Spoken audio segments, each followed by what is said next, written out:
माँ के मरते ही साकिब ने अपनी आंखें अपने माथे पे सजा ली हैं।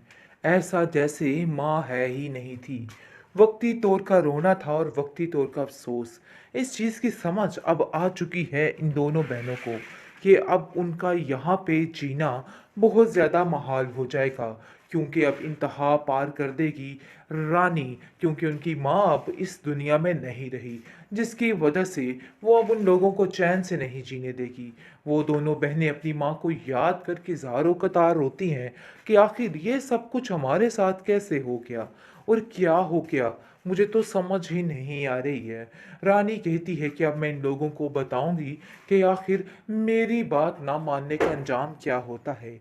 लेकिन रिदा इस बात का इकरार करती है कि मैं तो आप लोगों की सारी बातें मानती हूँ, लेकिन इसके बावजूद पता नहीं किस चीज़ का गिला है आपको हमारे से।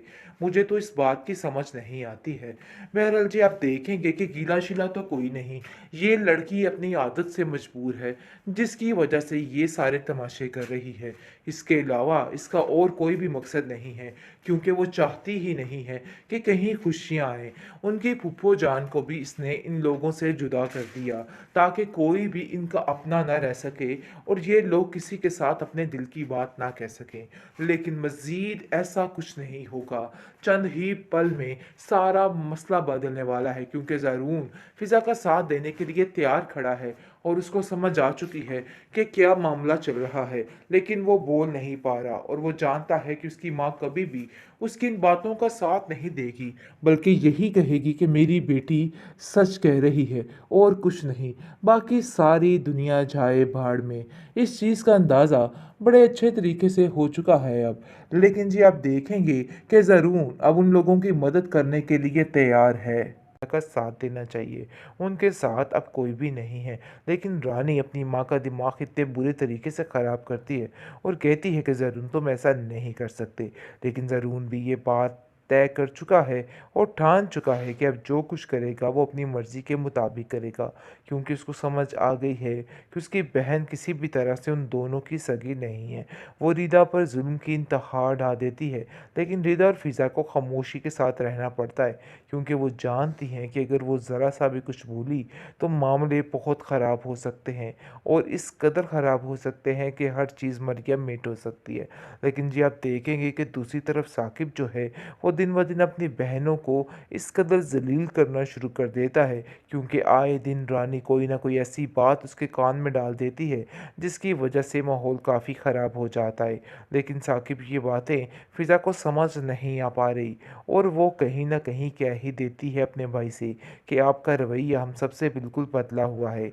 लेकिन जी, आप देखेंगे कि काफ़ी ज़्यादा रानी की माँ परेशान है अपनी बेटी की वजह से, क्योंकि वो जानती है कि ये लड़की किसी भी तरह से उन दोनों लड़कियों को जीने नहीं देगी। वो उसकी रम से बड़े अच्छे तरीके से वाकिफ़ है, जिसकी वजह से खामोशी से ये सारे मामलात देख रही है और ना ही वो ज़रून से बात कर सकती है। लेकिन फिर भी उसका दिल काफ़ी परेशान है कि आखिर इन सब चीज़ों को वो कैसे हैंडल करे और कब तक ये सब कुछ ठीक होगा। लेकिन अफ़सोस की बात ये है कि रानी को समझाने के बावजूद रानी अपनी माँ की एक नहीं सुनती और कहती है कि मुझे इन सब चीज़ों से कोई फ़र्क नहीं पड़ता, चाहे जो मर्ज़ी हो जाए। मुझे जो करना है अपनी मर्ज़ी के मुताबिक ही करना है। तो बेहतर यही है कि आप ये बातें अपने दिल में ना ही लाएँ, क्योंकि मैं आपकी एक नहीं सुनूँगी। जो कुछ मैं करूँगी अपनी मर्ज़ी के मुताबिक करूँगी। लेकिन उसकी माँ उसकी वजह से काफ़ी ज़्यादा परेशान है, लेकिन कुछ बोल नहीं सकती। साकिब बुरे तरीके से आंखें फेर चुका है। बिल्कुल भी नहीं समझ आ रही कि आखिर वो क्या चाहता है। उसकी माँ के जाने के बाद सारे घर का माहौल इस कदर ख़राब हो चुका है कि रिदा और फ़िज़ा की ज़िंदगी तो जीर्ण करके रख दी इस रानी ने। और ये रानी अपना राज करने के लिए इन दोनों की ज़िंदगी को तबाह करने पे तुली हुई है। उसकी माँ इसी टेंशन में चली गई कि आखिर मेरे बच्चों का क्या होगा। लेकिन ये बात साकिब को समझ नहीं आई और वो अपनी माँ का गुनहगार सिर्फ़ और सिर्फ़ फ़िज़ा को समझ रहा है और कहता है कि फ़िज़ा, आज तुम्हारी वजह से ये सब कुछ हो रहा है। तुमने रानी का दिमाग, यानी कि रानी के बारे में इतना दिमाग ख़राब कर दिया था हमारी माँ का कि उसका दिमाग बुरे तरीके से माऊफ़ हो चुका था और वो ये टेंशन लेके चल बसी। साकिब के दिमाग में सिर्फ़ और सिर्फ़ यही बात चल रही है कि किस तरीके से अब कि इस फ़िज़ा को इस घर से निकाला जाए, क्योंकि ये सारे मामले उसके लिए काफ़ी ज़्यादा संजीदा हो चुके हैं। ख़ैर जी, आप देखेंगे कि ज़रूर उनकी खुशी की खातिर उसकी माँ मान चुकी है और वो रानी को कॉल करती है और रानी को कहती है कि मुबारक हो, मैंने फ़ैसला कर लिया है कि मैं फ़िज़ा को बहुत जल्द इस घर में ले आऊँगी। लेकिन जी, आप देखेंगे कि वो साफ-साफ इनकार कर देती है और कहती है कि खबरदार, आपने ऐसा सोचा भी, क्योंकि मैं ऐसा हरगिज़ नहीं होने दूँगी। चाहे जो मर्ज़ी हो जाए, आपको ये बात अब समझनी होगी और ये फ़िज़ूल बातें करने का कोई भी फ़ायदा नहीं है। इस तरह की बातों से आपको पता है कि सिर्फ़ और सिर्फ़ तकलीफ़ मुझे हो सकती है, इसके अलावा और कुछ भी नहीं हो सकता है।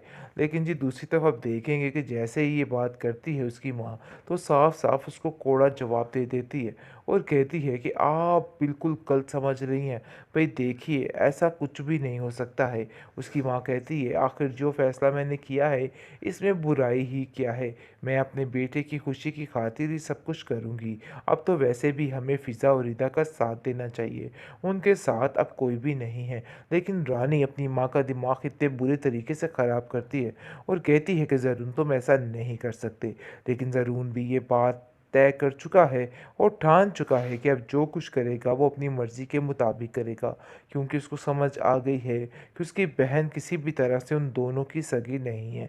वो रिदा पर जुल्म की इंतहा ढा देती है, लेकिन रिदा और फ़िज़ा को खामोशी के साथ रहना पड़ता है, क्योंकि वो जानती हैं कि अगर वो ज़रा सा भी कुछ बोली तो मामले बहुत ख़राब हो सकते हैं और इस कदर ख़राब हो सकते हैं कि हर चीज़ मर मिट हो सकती है।